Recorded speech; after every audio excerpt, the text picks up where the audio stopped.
et que tout le monde dise: soyez les bienvenus à l'étude biblique de ce soir au nom de Jésus-Christ. Je prie que le Seigneur nous donne la compréhension dans les choses particulières qu'il va nous révéler dans sa parole au nom de Jésus-Christ. Et que le Seigneur nous amène à la parole et qu'il nous fasse aller au-delà de l'ordinaire. Je n'ai pas entendu votre Amen. Et que la puissance du Seigneur, sa puissance transformatrice, vous rende particulier, spécial, partout où vous trouvez, que vous soyez distingué par la vérité de l'Évangile qui agit, qui travaille en vous. Père, nous te remercions pour ce moment. Merci pour ton appel. Merci pour ta parole.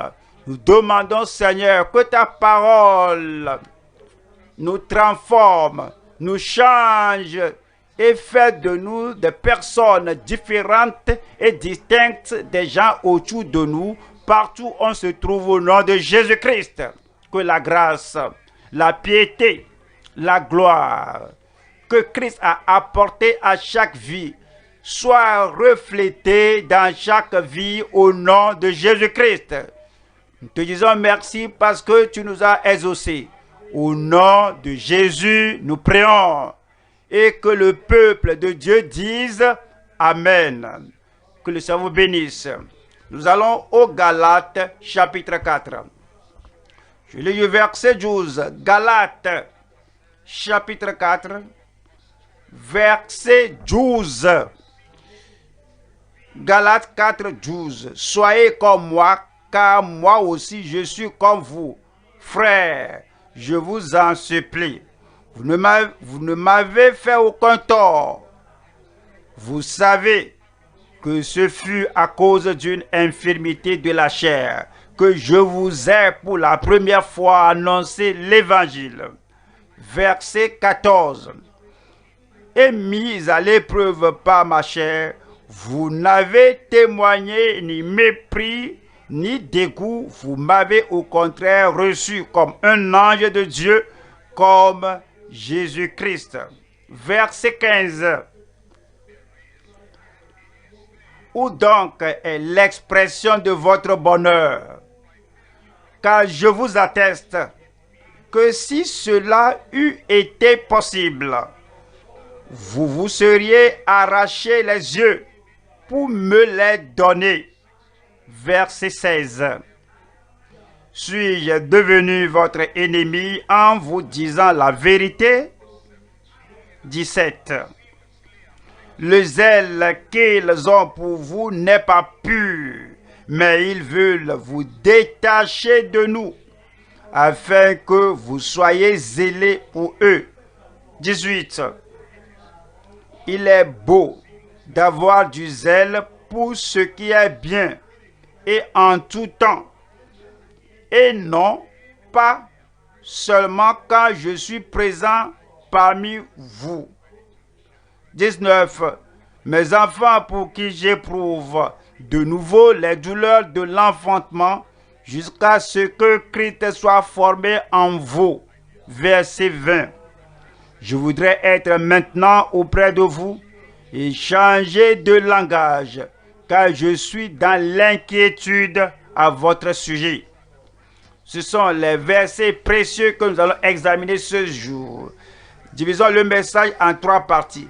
Le message est « œuvrer dur jusqu'à ce que les croyants soient pleinement formés en Christ. » Œuvrer dans la prière, œuvrer dans le ministère, œuvrer de plus dans la prédication et dans l'enseignement de la parole jusqu'à ce que les croyants soient formés en Christ, jusqu'à ce que ces croyants soient pleinement formés dans le Seigneur.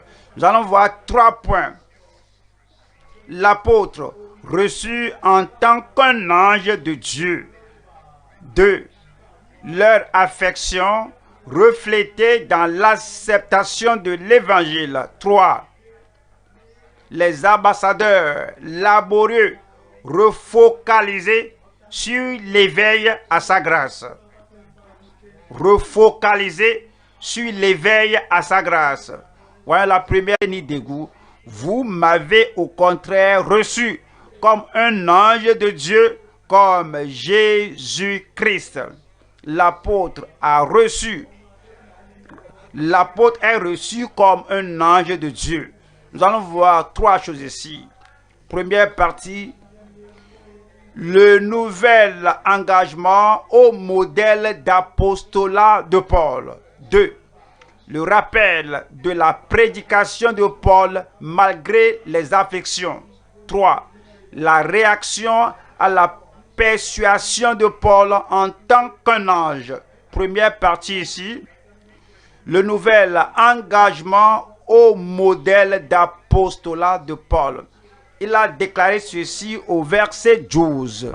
Soyez, il a dit, frères, il se référait aux Galates parce qu'il leur a prêché l'évangile. Ils se sont repentis de leurs péchés. Ils ont cru au Seigneur Jésus-Christ en tant que leur sauveur, comme le seul sauveur, comme le sauveur suffisant, comme le sauveur transformateur. À cause de cela, il les a appelés frères. Que soyez comme moi, car moi aussi je suis comme vous. Frères, je vous en supplie. Et dit, soyez comme moi, car moi aussi je suis comme vous. Alors, que voudrait-il dire par cela? Les Galates étaient païens, l'apôtre Paul était juif. Et en tant que juif, et naturellement, les juifs n'ont pas de relation avec les païens. Alors, leur style de vie était différent. Leur modèle de vie est carrément différent. Et les choses qu'ils mangeaient, les choses qu'ils buvaient, leur culture, leur style de vie, même leur religion, tout est différent. Maintenant, l'apôtre Paul a abandonné la loi mosaïque, les rituels mosaïques. Il est devenu comme un païen. Alors, il ne s'est pas distingué encore comme auparavant. Il ne s'éloignait, il ne se distinguait plus des païens. Il est allé vers eux, il vivait avec eux, il leur prêchait la parole, il mangeait ce qu'ils mangeaient et il n'a rien pris comme étant impur. Et il a abandonné la loi mosaïque, il a abandonné tout le style de vie des gens circoncis. C'est ce qu'il disait ici. Il dit que soyez comme moi, car moi aussi je suis comme vous. Quand je suis venu à vous, j'ai abandonné tout ce qui est du judaïsme, j'ai abandonné ce qui est de la circoncision, j'ai abandonné tout ce qui appartenait aux Juifs. Maintenant, à cause de cela, vous êtes convertis, parce que vous avez vu que je vous ai déclaré que l'évangile n'est pas une affaire de juifs ou de païens, c'est pour tout le monde. Et Christ est pour tout le monde. Vous croyez à cela, vous êtes devenus de nouvelles créatures en Christ, votre vie a changé. Maintenant, je suis devenu comme vous l'êtes en tant que croyant, parce que je suis resté dans la grâce de Dieu, je prêche la grâce de Dieu, soyez comme je suis. J'ai abandonné tout ce qui est de judaïsme, soyez comme moi. J'ai déprécié, j'ai détruit le vrai fondement de la circoncision, soyez comme moi. Alors j'ai regardé Christ, je dépends de Christ, alors je demeure dans la grâce de Christ seul, soyez comme moi. Et devenez une nouvelle créature. Je ne dis pas que ceci est des païens, ceci est de cela, non, soyez comme moi. Ma vie est centrée, ma vie est focalisée sur Christ seul. Alors soyez comme moi, car moi aussi je suis comme vous. Je suis devenu comme un païen. Voyons, 1 Corinthiens 9, verset 20. Avec les Juifs, j'ai été comme Juif afin de gagner les Juifs. Avec ceux qui sont sous la loi comme sous la loi, quoique je ne sois pas moi-même sous la loi, afin de gagner ceux qui sont sous la loi. Verset 21. Avec ceux qui sont sans loi, comme les Galates, à vous, ceux qui sont sans loi de Moïse, comme sans loi, quoique je ne suis point sans la loi de Dieu, je veux que vous soyez comme moi. Alors, il dit, avec ceux qui sont sans loi comme sans loi, quoique je ne sois point sans la loi de Dieu, étant sous la loi de Christ, afin de gagner ceux qui sont sans loi. Vous savez ce qu'il disait? Je suis devenu comme vous, afin de vous gagner à Christ, afin de vous amener à Christ, afin que je ne permette pas à la loi mosaïque, à la circoncision, à ces rituels de se tenir entre nous, entre vous et votre salut comme pierre d'achoppement. Je suis devenu comme vous l'êtes pour vous sauver, pour vous servir, pour vous gagner, pour vous convertir, pour vous amener à Christ. Soyez comme moi. Alors, afin de me gagner aussi, soyez comme moi, afin de garder mon intérêt. Moi, je me suis sacrifié, je me suis renoncé. Alors, vous aussi, vous devez vous sacrifier et vous renoncer à vous-même. Comme je suis comme vous, soyez comme moi. Verset 22. J'ai été faible comme les faibles, afin de gagner les faibles.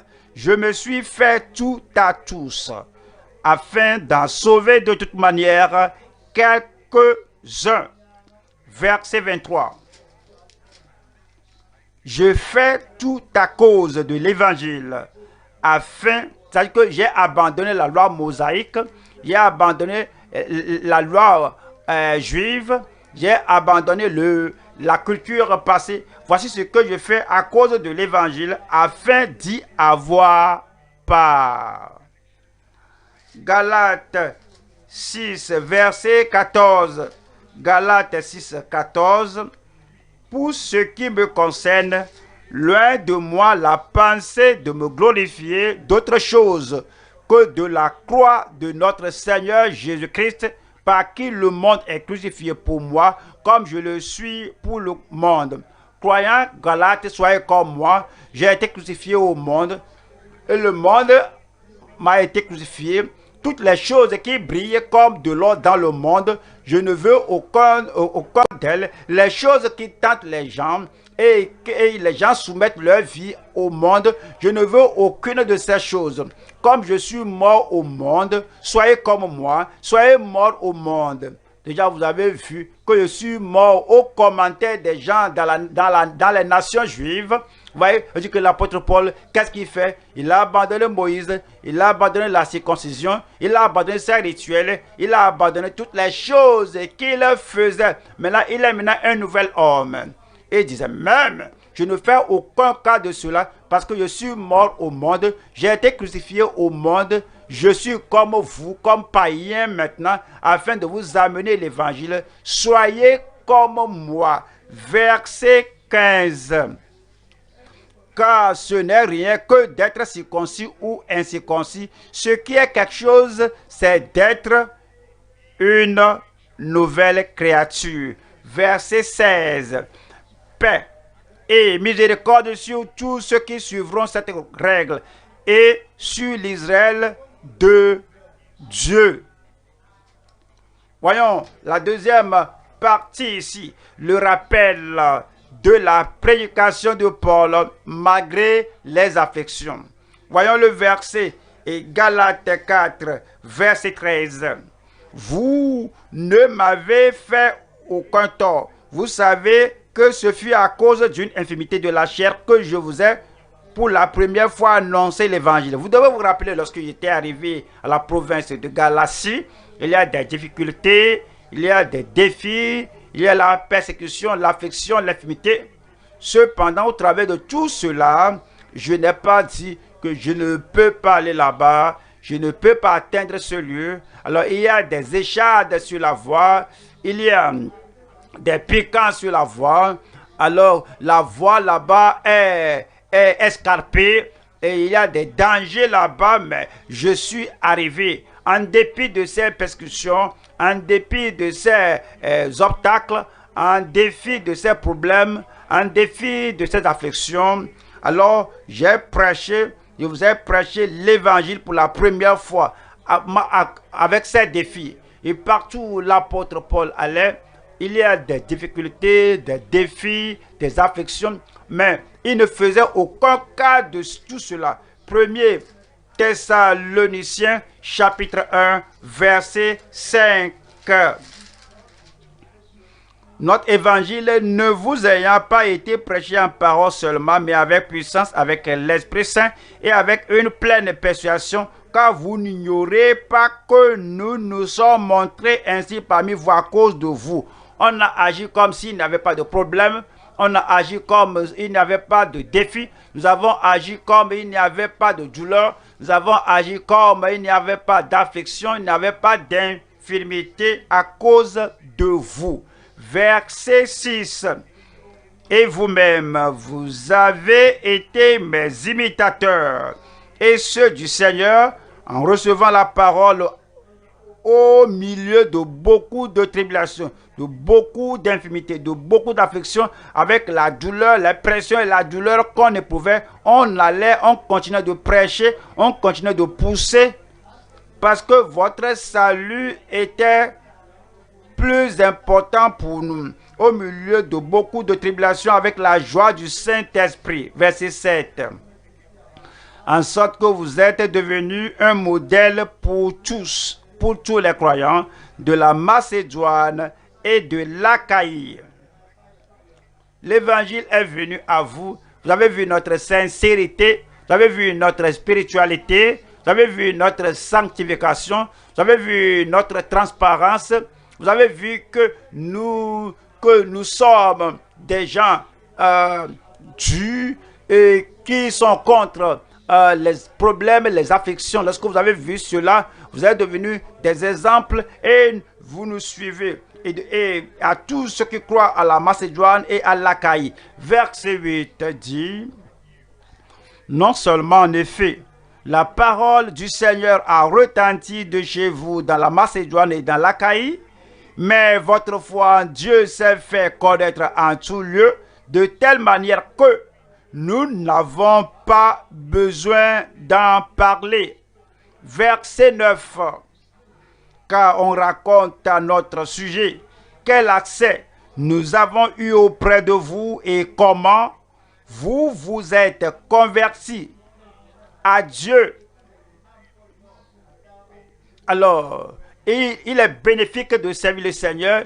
Il est bénéfique de continuer de prêcher, de continuer de pousser, de continuer de persuader les chercheurs à venir à Christ en dépit des afflictions, en dépit de la persécution, en dépit des épreuves, en dépit des piquants sur la voie, parce que cela a résulté au salut, à la transformation de ces païens. Alors, vous vous êtes convertis à Dieu en abandonnant les idoles pour servir le Dieu vivant et vrai. Et le verset 10 dit, et pour attendre des cieux son Fils, qu'il a ressuscité des morts, Jésus qui nous délivre de la colère à venir. Vous voyez, des foules ont été délivrés de la colère à venir, de la punition, du châtiment éternel, de l'enfer, quelle que soit l'affliction, quelle que soit l'infimité. Alors, on supporte tout afin d'amener l'évangile salvateur, l'évangile qui sauve la vie aux gens. Alors, cela vaut la peine. Troisième partie ici, la réponse à la persuasion de Paul en tant qu'un ange. On va au Galates chapitre 4 verset 14. Et mise à l'épreuve par ma chair, vous n'avez témoigné ni mépris ni dégoût. Ouais, Paul allait prêcher, parfois il a été lapidé et cela a laissé des stigmates, des cicatrices à son corps. Parfois il a été battu, cela a laissé une faiblesse dans son corps. Parfois il y a un naufrage, cela a laissé des cicatrices sur son corps. Quand vous le voyez, vous allez voir que celui-ci a été un homme persécuté, un homme battu. Vous allez voir que cet homme est un homme lapidé, assommé de pierre. Vous allez voir que cet homme a traversé tant de choses et cela agit sur son corps. Cependant, alors il continuait de prêcher l'évangile et il ne faisait aucun cas qu'on verrait des cicatrices à son visage, sur son corps. C'est comme on dirait que Paul n'est plus une personne agile, forte, capable, comme un jeune, mais à cause de ce qu'il a traversé, tout de même, il dit que ma tentation, mes épreuves, est mis à l'épreuve par ma chair. Vous n'avez témoigné ni mépris, ni dégoût. Vous m'avez au contraire reçu comme un ange de Dieu, comme Jésus-Christ.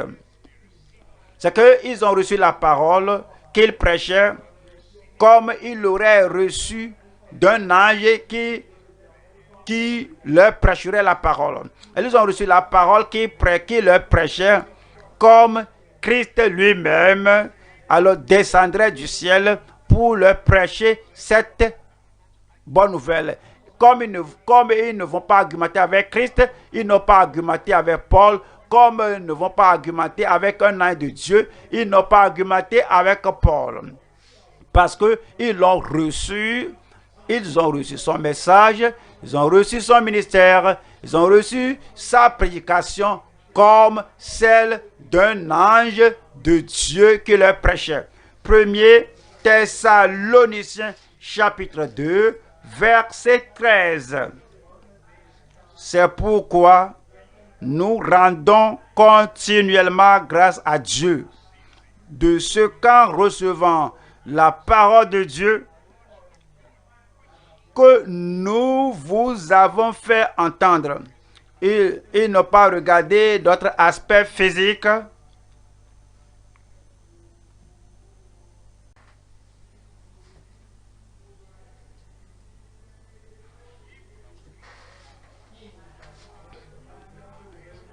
Vous auriez arraché vos yeux et me les donner. C'est l'amour qu'ils avaient pour lui, c'est l'affection qu'ils avaient pour lui.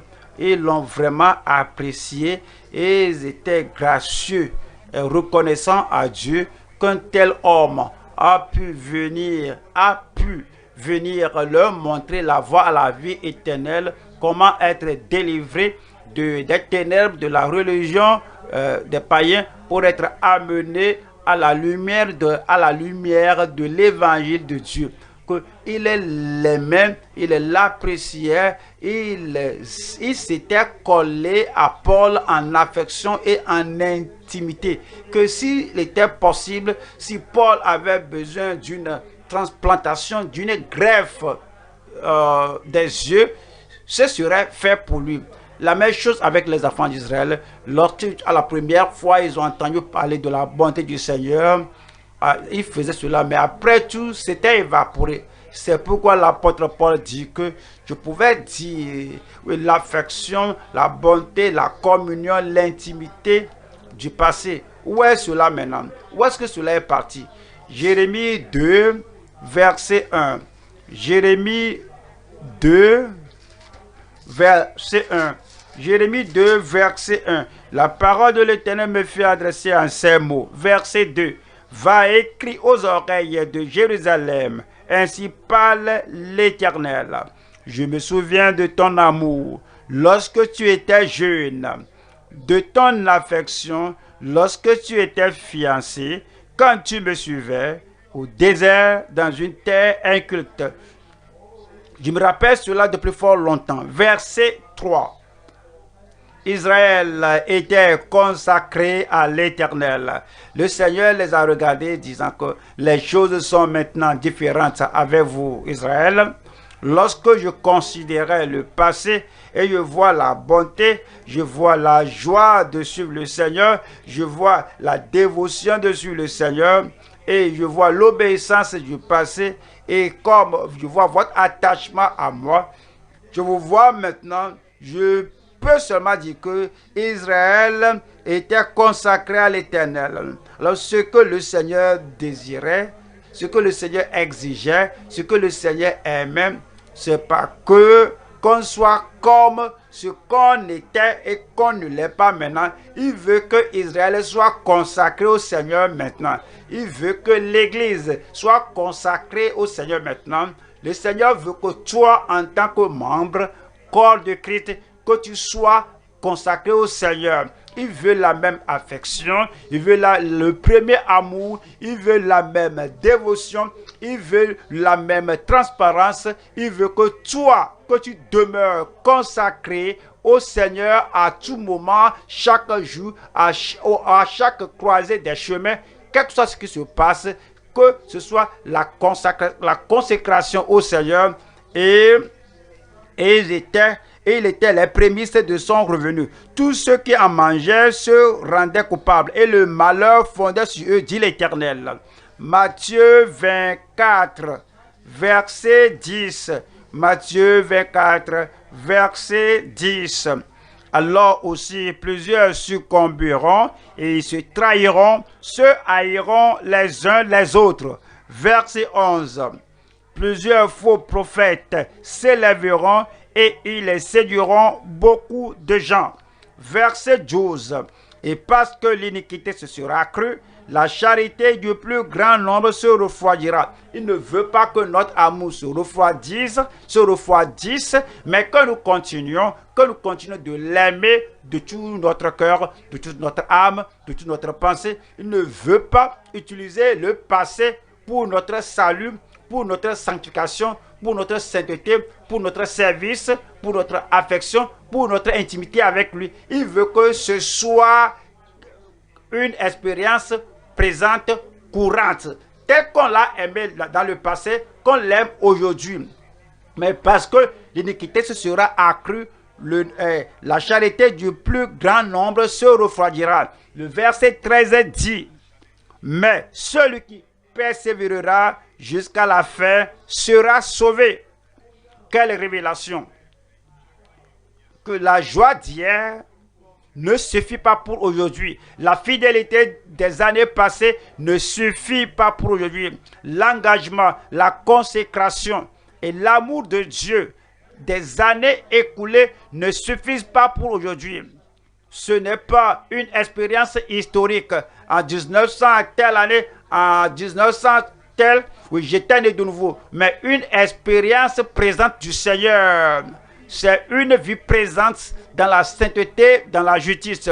Je me rappelle des années passées, j'étais sanctifié. Cela ne suffit pas. Il veut un témoignage courant, un cœur purifié, un cœur circoncis, un cœur saint, entièrement soumis, totalement soumis au Seigneur sur l'autel.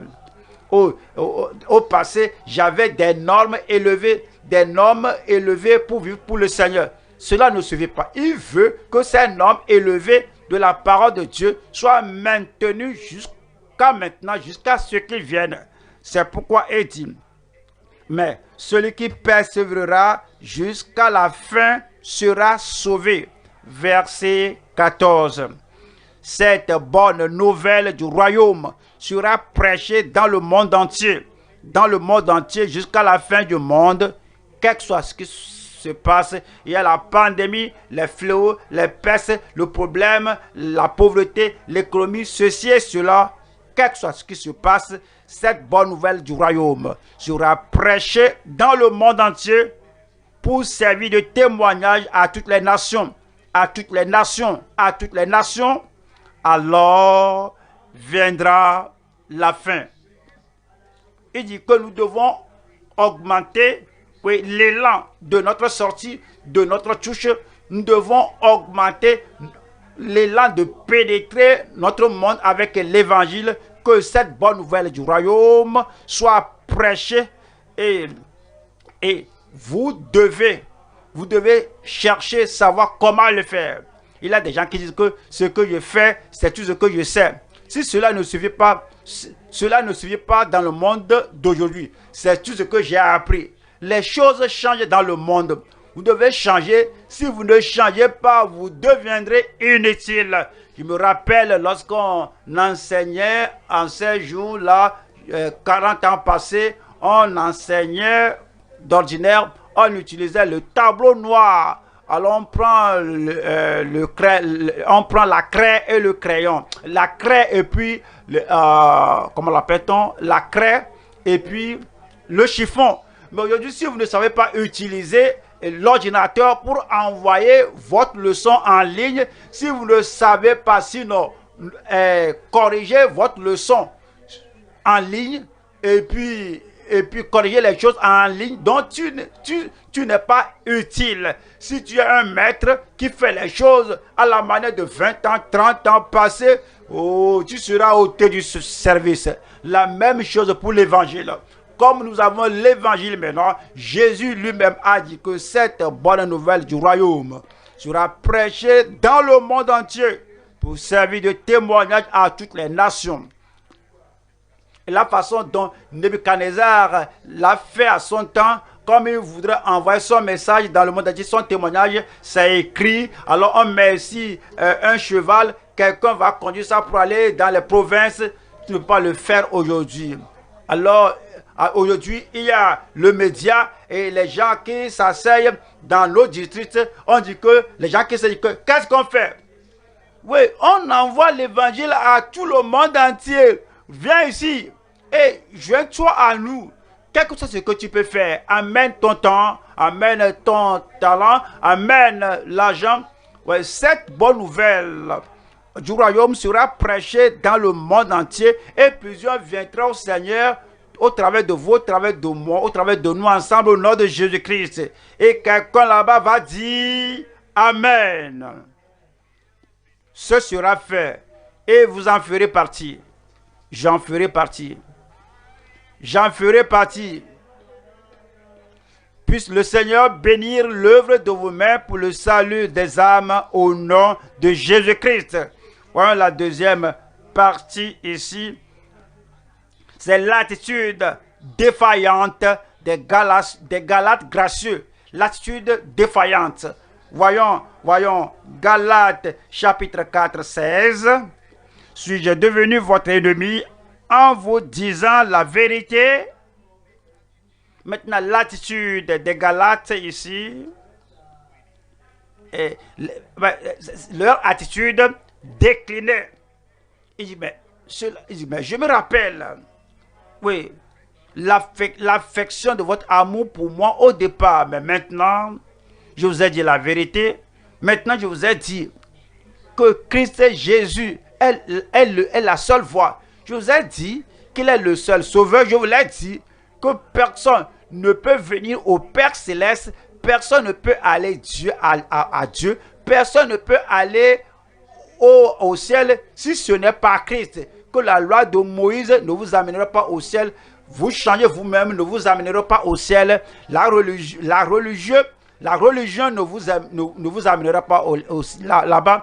La justice morale ne vous amènera pas au ciel. C'est la vérité. Je vois la bonté que j'ai vue en vous, que vous pourrez vous arracher les yeux pour me les donner. Je ne vois plus cela. C'est comme vous vous éloignez de moi. Je ne peux même pas vous voir. Je ne peux même pas vous parler. Où êtes-vous? Suis-je devenu votre ennemi en vous disant la vérité? Alors, ce sont les Galates et l'apôtre Paul. Revenons à nous-mêmes. Je suis devenu votre ennemi parce que je vous ai dit que sans la sanctification, personne ne verra le Seigneur. C'est la parole de Dieu. Suis-je devenu votre ennemi en vous disant que heureux ceux qui ont le cœur pur, parce qu'ils verront Dieu.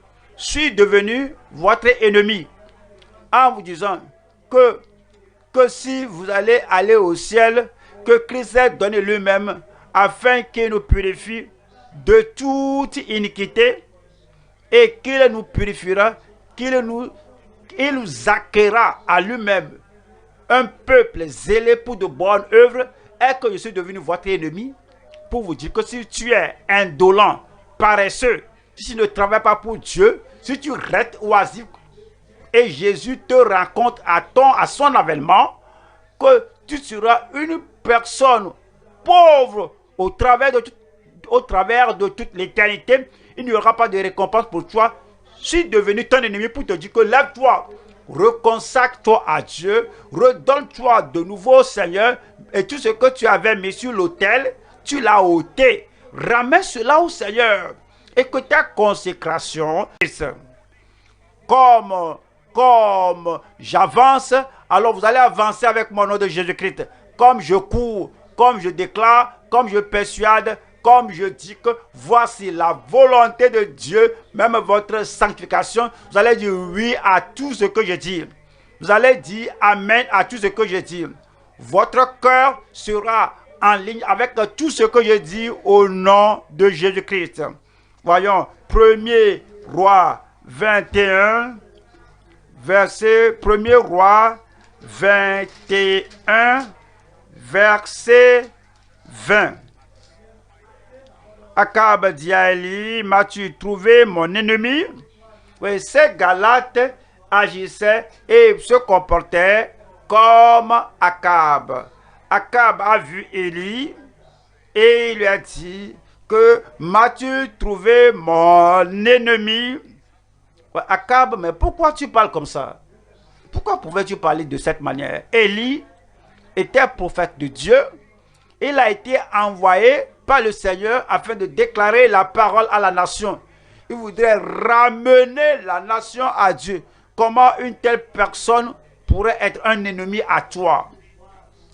Et il répondit, je t'ai trouvé. Il n'a pas argumenté. Élie n'a pas dit que si ton ennemi, il n'avait pas peur, et si ton ennemi, alors il ne se sentait pas solitaire. C'est toi la personne la plus importante, le numéro 1 dans notre pays, et tu me prends pour ennemi. Comment pourrais-tu dire comme ça? Élie répondit, je t'ai trouvé parce que tu t'es vendu pour faire ce qui est mal aux yeux de l'Éternel. Je prie que les gens que Dieu utilise pour toucher nos vies, pour nous transformer, pour nous apprêter pour l'avènement du Seigneur, ne soient pas pris pour ennemis au nom de Jésus-Christ. Voyons la troisième partie ici. Les exhortations de zèle non pour leur bien. Galates 4, 17. Le zèle qu'ils ont pour vous n'est pas pur. Ceux qui promeuvent la circoncision, ceux qui parlent de l'amour de la loi de Moïse étaient très zélés. Alors, ils vont traverser les mers partout pour publier leur fausseté, leur erreur aux gens. Alors, le zèle qu'ils ont pour vous n'est pas pur. Ce n'est pas pour votre bien. Alors, mais ils veulent vous détacher de nous. Ils vont vous détacher du Sauveur. Ils vont vous détacher du Sanctificateur. Ils vont vous détacher de la puissance dont vous avez besoin. Ils vont vous détacher de vous concentrer de la voie qui conduit au ciel. Ce sera comme la chose précieuse ôtée de votre vie. Les dons, la grâce de Dieu, la bonté de Dieu de votre main. Et le font aimablement. Alors, si quelqu'un t'aime, il va ôter le salut de toi, il va ôter la sainteté de toi. La personne t'aime, chaque fois elle est avec toi, la personne parle avec toi, la personne veut te renverser de la hauteur où tu te trouves, où tu t'identifies avec Christ. Tu es assis dans les lieux célestes avec lui. Il veut t'amener à la bassesse de la loi mosaïque. Il le fait avec zèle, avec affection, avec sourire, avec une bonne attitude. Mais ce n'est pas pour votre bien. Nous devons comprendre la différence entre l'apôtre Paul et tous ces séducteurs qui vont les renverser de leur hauteur. Alors, le zèle qu'ils ont pour vous n'est pas pur, mais ils veulent vous détacher de nous. Ils veulent vous détacher de nous. Avec leur sourire, ils vous détachent du salut venant de Christ. Avec leur sourire, avec leur affection, ils vous détachent des choses que Christ nous a acquises à la croix de Calvaire. Avec leur sourire, avec leur affection, ils vont vous détacher du ciel. C'est la chose la plus importante à considérer. Mais ils veulent vous détacher de nous afin que vous soyez zélés pour eux. Alors, ils veulent que vous leur plaisiez, que vous soyez la gaieté de leur vie, pour que vous soyez détachés du ciel et que vous perdiez le ciel. 18.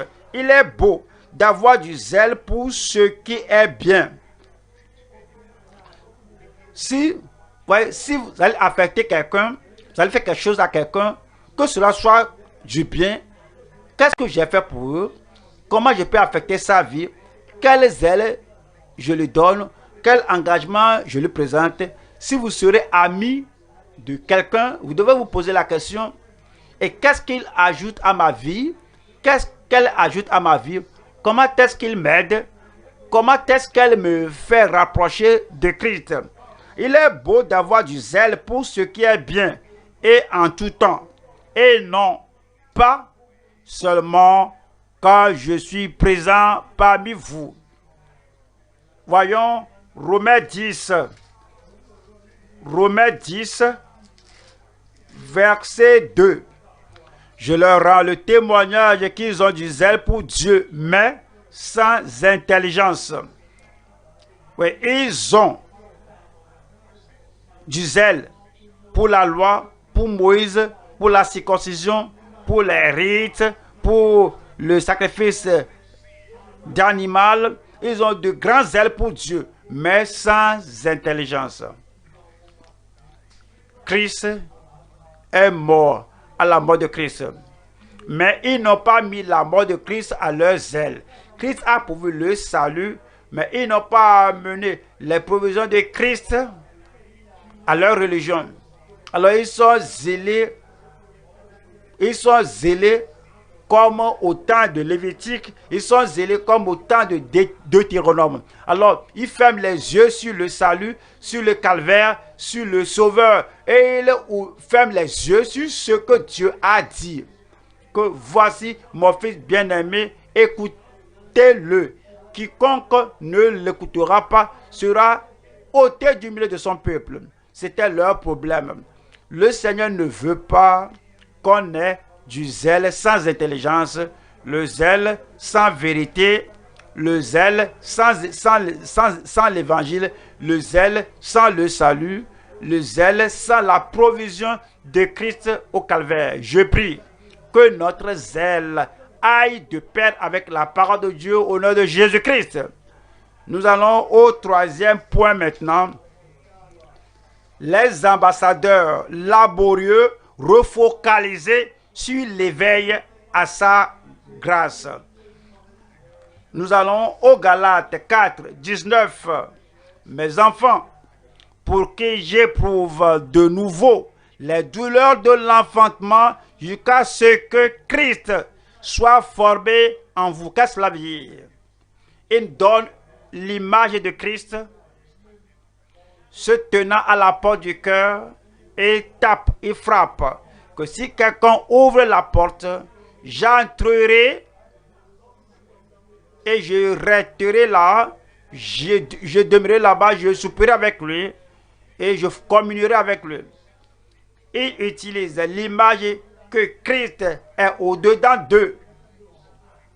Mais Christ est devenu impuissant, il est devenu impotent comme le bébé Christ, qui n'est pas comme le Christ qui transforme, le Christ qui enseigne, le Christ efficace, le Christ puissant, le Christ omnipotent au-dedans d'eux.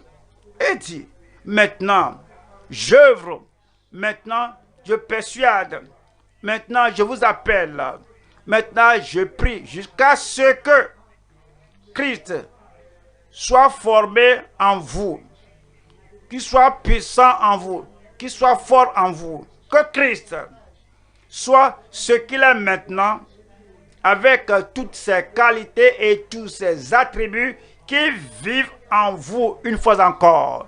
Le Christ de vérité, le Christ de connaissance, le Christ de puissance, le Christ de révélation, le Christ de vision, le Christ d'efficacité. Je prie, je demande jusqu'à ce que Christ soit formé en vous. Nous allons voir 3 sous-thèmes ici. 1. Éprouver les douleurs d'enfantement jusqu'à ce que les disciples soient persuadés. 2. Enseigner jusqu'à ce que notre foi soit fermement perfectionnée. 3.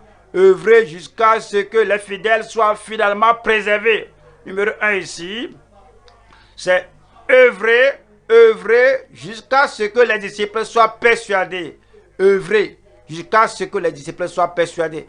qu'il ne soit pas en haut, en bas, mais qu'il soit saint, non saint, saint, malsain, connaisseur, ignorant. Non, il veut qu'il vienne au niveau, il soit persuadé et que rien ne les change.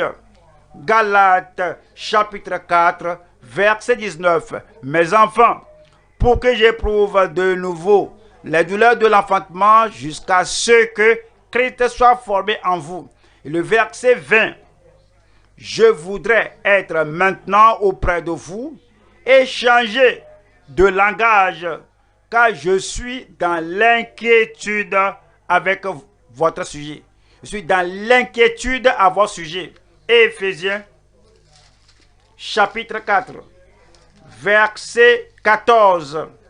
Afin que nous ne soyons plus des enfants, flottant et emportés à tout vent de doctrine, par la tromperie des hommes, par leur ruse dans les moyens de séduction. Verset 15. Mais que, professant la vérité dans la charité, nous croissions à tous égards. Est-ce qu'il voudrait pour les Galates? C'est ce que Dieu veut pour nous. Nous croissions à tous égards en celui qui est le chef. Nous croissions à tous égards en doctrine. Que nous croissions en œuvre, en connaissance, en compréhension, en votre participation à l'évangile. Que nous croissions à tous égards en amour, en dévotion au Seigneur, en consécration au Seigneur. Nous croissions à tous égards dans le service de Dieu, en allant plus loin pour atteindre les gens au-delà de votre culture.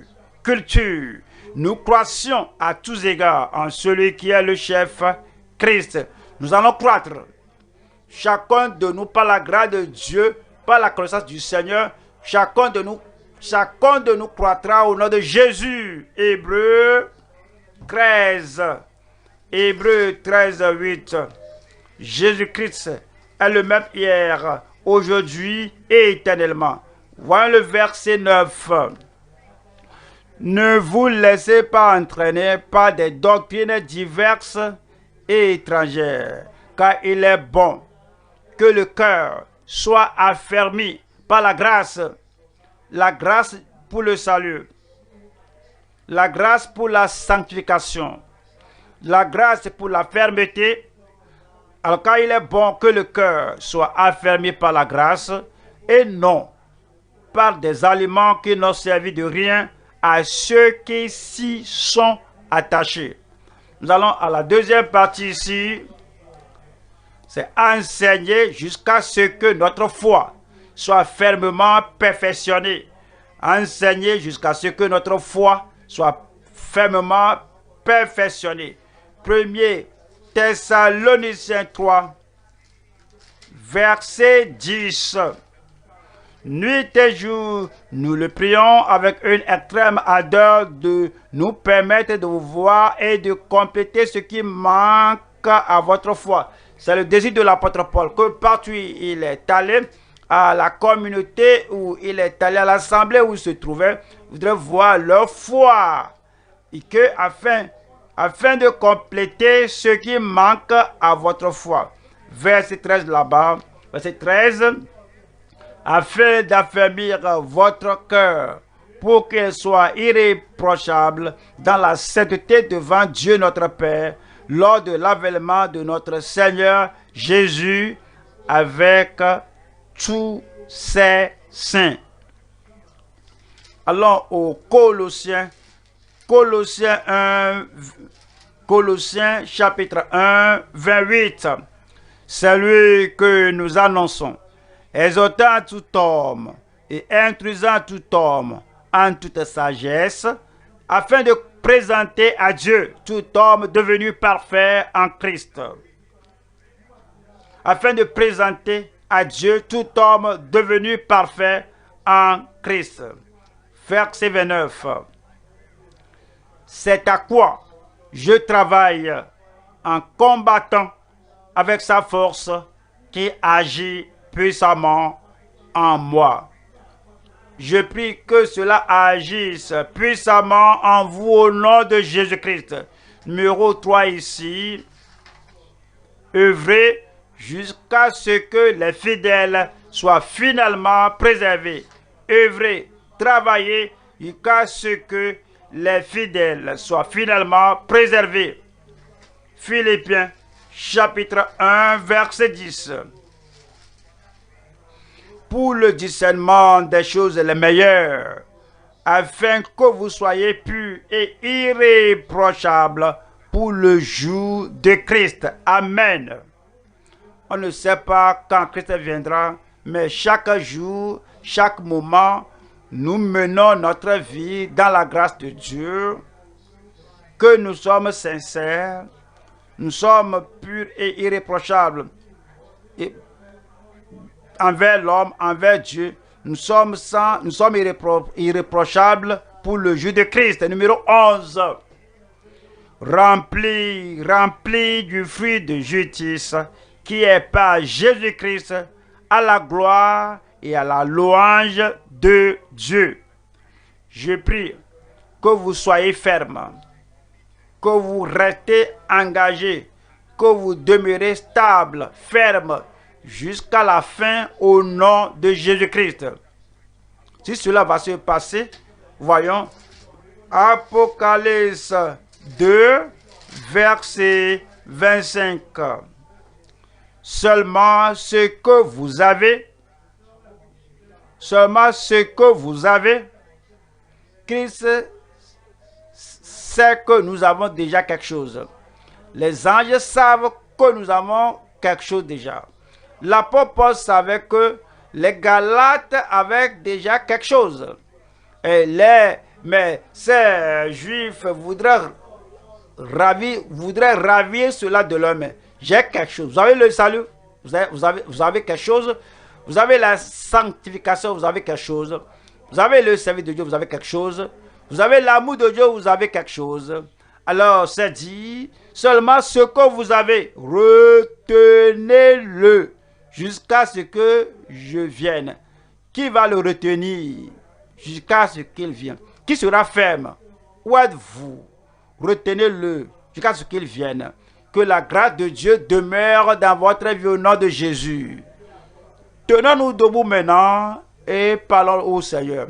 Toute la bonne chose que nous avons, le salut, l'expérience, la puissance, la gloire, la piété, la présence de Dieu, toute bonne chose que nous avons, retenez-le jusqu'à ce qu'il vienne.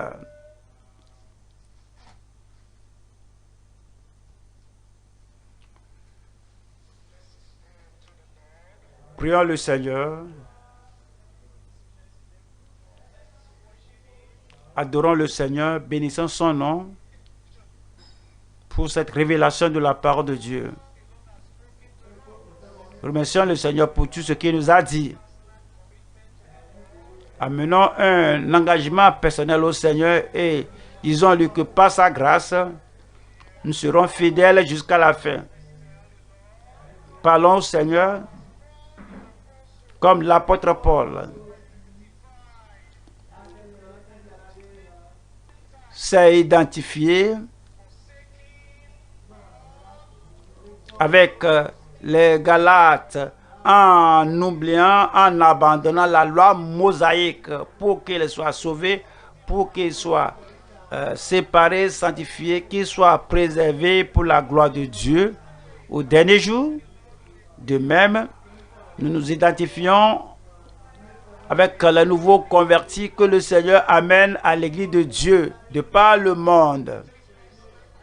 Il faut un engagement personnel. Il faut le sacrifice. Il faut la crucifixion de soi. Il faut vous oublier pour regarder ce que Dieu dit. Cela exige un engagement total à la parole de Dieu, au salut de Dieu, pour le salut des pécheurs. Priez et dites au Seigneur de faire l'œuvre approfondie dans votre cœur.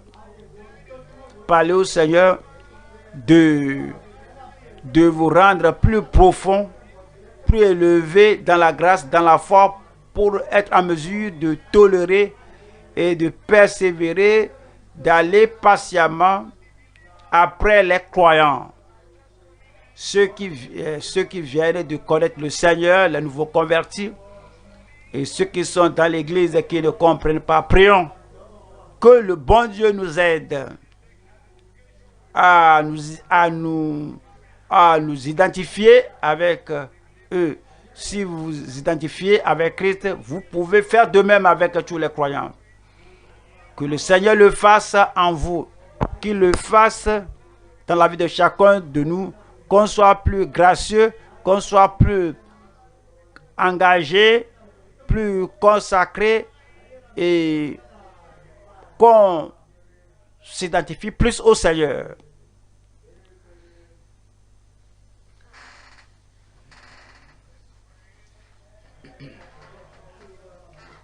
Parlons au Seigneur. Au nom de Jésus, nous prions. Nous allons prier le Seigneur. Que tout ce que nous voyons dans notre mentor, dans notre dirigeant, dans notre Père, dans le Seigneur, tout ce que nous voyons dans les dirigeants sur nous, tout ce que nous voyons, les bons exemples que nous voyons dans les dirigeants qui ont pu tenir bon en dépit de la persécution, en dépit des malentendus, en dépit de fausses représentations. Disons, parlons Seigneur que par la grâce de Dieu, quel que soit ce que l'ennemi dira, ce que l'ennemi fera contre nous, par la grâce de Dieu, nous allons rester complètement, nous allons rester avec notre mentor, nous allons demeurer par la grâce de Dieu, engagés, consacrés, soumis. Comme il avance, nous allons avancer. Que la grâce de Dieu garde chacun de nous. Prions. Les chrétiens galates n'ont pas considéré la persécution et les choses qui se passent autour d'eux. Ils considéraient les choses qui ont une valeur éternelle. Parlez au Seigneur, que Seigneur aide-moi à être un véritable disciple, aide-moi à réellement m'identifier avec Christ, que quel que soit ce que les dirigeants traversent, ce qu'on dit d'eux, c'est parce qu'il importe. Ce qu'on dit de moi, c'est parce que cela n'importe pas. Cela n'importe pas. La lapidation, les injures, les persécutions. Disons, Seigneur, que nous avons mis la main à la charrue. N'allons pas regarder en arrière. Prions le Seigneur que nous allons tout traverser pour aller au ciel. Le ciel est notre but. Le Seigneur vous aidera. Parlez au Seigneur. Et le Seigneur vous rendra plus glorieux dans la foi et par la grâce de Dieu, tel Père, tel Fils. L'image de Christ reproduite dans notre Père, dans le Seigneur, se reproduira en toi, en moi, en chacun de nous. Parlons au Seigneur.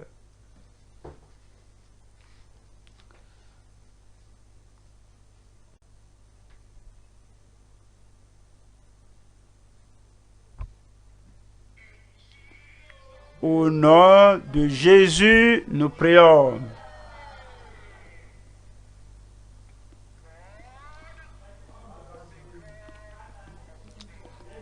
Dieu est le Dieu d'aujourd'hui. Jésus dit, je suis celui qui est. Prions le Seigneur comme il a accepté notre dirigeant et nous aussi comme nous avons accepté nos dirigeants dans le passé, comme nous obéissons à nos dirigeants dans le passé et comme on a fait cela dans le passé, alors que la même chose continue en nous aujourd'hui. Par la grâce de Dieu, nous allons de l'avant. Que notre engagement s'approfondisse, que notre consécration s'approfondisse. Prions que nous n'allons pas permettre à notre affection de diminuer, mais que par la grâce de Dieu, nous allons continuer. Prions et parlons au Seigneur que l'affection passée qui était en vous, par la grâce de Dieu, que plus de grâce demeure en vous, plus de grâce demeure en moi, que notre affection grandisse, que notre affection croisse, que le Seigneur fasse une œuvre approfondie dans votre cœur, dans mon cœur, qu'on ait plus d'affection pour le Seigneur, qu'on soit plus intime avec le Seigneur et qu'on aime le Seigneur plus, qu'on aime nos dirigeants, qu'on soit plus intime avec le Seigneur, avec ceux qui nous dirigent.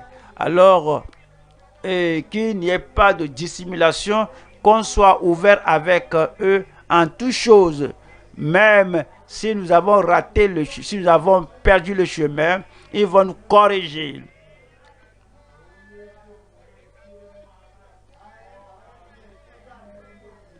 Priez le Seigneur.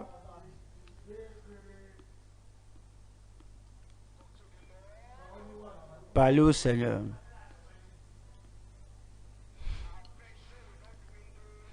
Notre affection ne va pas diminuer. L'attitude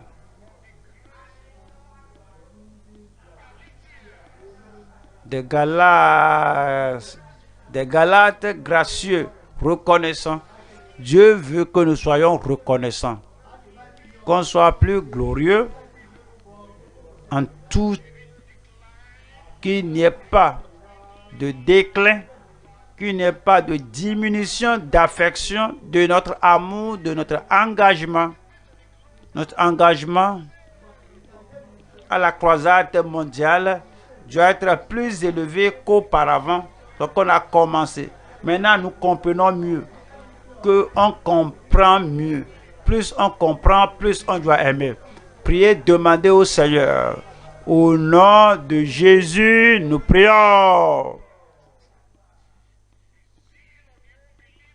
Le zèle des incroyants est séduisant, le zèle des incroyants est nuisible.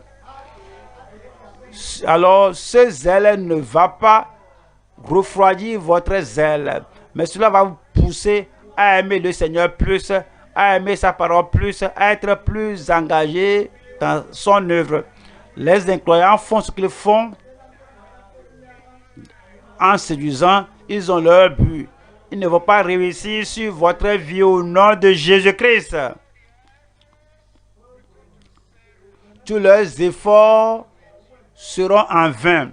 Cela ne vous affectera pas. Priez et parlez au Seigneur.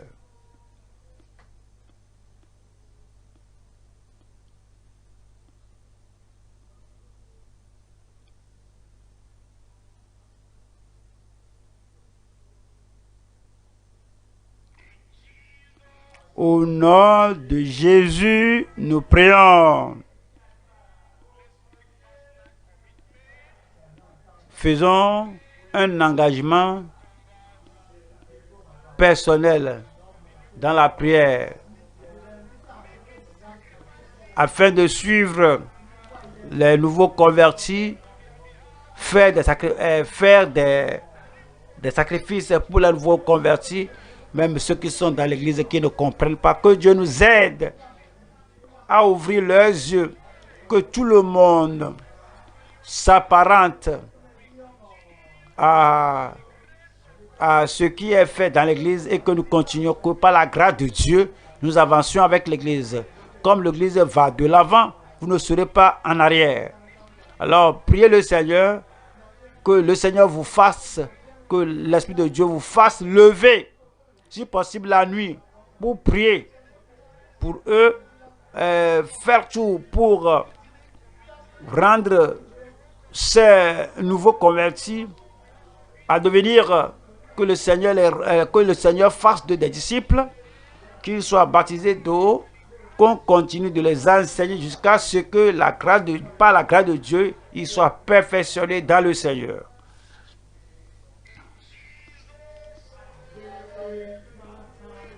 Au nom de Jésus, nous prions. Rendons grâce au Seigneur de nous avoir nourris cette nuit. C'est pour notre perfection et celle de l'Église. Alors, prenons l'engagement que à la croisade prochaine, nous aurons des convertis. À la croisade mondiale prochaine, nous allons plus prier pour le programme et par la grâce de Dieu, nous tous, nous prenons part au programme et plusieurs viendront au Seigneur. Prions ensemble. Père, au nom de Jésus-Christ, nous te remercions pour ton amour. Merci pour ta grâce que tu as déposée dans notre vie. La grâce qui nous a fait voir de façon appropriée. Nous avons vu l'identification de notre mentor, de notre dirigeant. Et à cause de cela, nous nous identifions avec eux. Seigneur, nous prions que cette identité ne soit pas une affaire de passé au nom de Jésus-Christ. Que l'affection ne soit pas quelque chose de passé au nom de Jésus-Christ. Notre engagement ne soit pas une affaire de passé au nom de Jésus-Christ. Seigneur, approfondis l'amour en nous, approfondis notre affection, approfondis l'engagement dans notre cœur afin de suivre au nom de Jésus-Christ. Là où l'amour titube, là où on considère les choses ordinaires, Seigneur, nous prions que tu ôtes nos yeux de la vanité. Détourne nos regards des choses vaines. Fais attacher nos regards, fais braquer nos regards sur le ciel, sur l'évangélisation, sur le suivi, sur les visites, sur l'amour du peuple de Dieu. Et aide-nous à être affectueux à nos dirigeants au nom de Jésus-Christ. Fais de nous un encouragement pour nos dirigeants. Et nous prions, Seigneur, que ceux que nous suivons, qui nous regardent, qui nous considèrent comme des dirigeants, qu'eux aussi nous suivent en tant que tel Père, tel Fils. Par la grâce de Dieu, nous tous que nous soyons au ciel au dernier jour au nom de Jésus-Christ. Aide chacun de nous, Seigneur, à courir jusqu'à la fin. Qu'aucun d'entre nous ne se lasse à mi-chemin au nom de Jésus-Christ. Oint nos yeux, oint notre perception, oint nos oreilles, oint notre cœur avec l'obéissance à la parole au nom de Jésus-Christ. Merci Seigneur pour cette nuit. Nous t'apprécions Seigneur pour ce que tu as fait pour nous, pour tout ce que tu nous as enseigné. Merci Seigneur pour notre Père dans le Seigneur. Merci pour ta grâce sur ta vie. Nous te disons merci au nom de Jésus-Christ. Merci Seigneur parce que nous savons que c'est fait. Au nom de Jésus, nous prions. Amen.